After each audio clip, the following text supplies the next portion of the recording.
அப்போ நீங்க அங்க போய் தான் அந்த அம்மனை தரிசனம் பண்ண. நம்ம இருக்கிற இடத்துல நம்மளுடைய அம்மனை நம்ம அலங்கரிச்சு பார்க்கலாம்.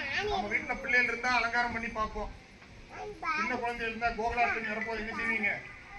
கிருஷ்ணர் நினைச்சு காலை வச்சு நடந்து போற மாதிரி தானே தயார் பண்ணுவோம். அதே மாதிரிதான் ஊரம்மன். நீங்க அது ஊரம்மன் அப்படி பயத்துல பாத்தீங்கன்னா நம்ம தள்ளிதான் இருக்கிற மாதிரி இருக்கும். அது நம்மளுடைய அம்மா நினைச்சீங்கன்னா உங்க எல்லாருக்கும் வீடு இதுதான்.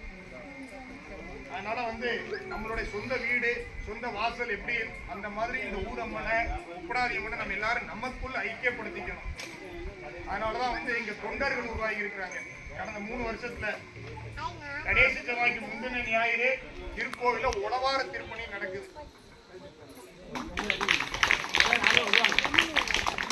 உழவார திருப்பணி அப்படின்னா பல பேருக்கு உழவார திருப்பணினா தெரியும், சில பேருக்கு அப்படின்னா என்னன்னு தெரியாது. உழவார திருப்பணினா வேற எதுவும் கிடையாது. நான் என்ன சொன்னேன்? நம்மளுடைய அம்மா, நம்மளுடைய அம்மாவோட வீடு, நம்ம வீடு எப்படி வச்சிருப்போம்?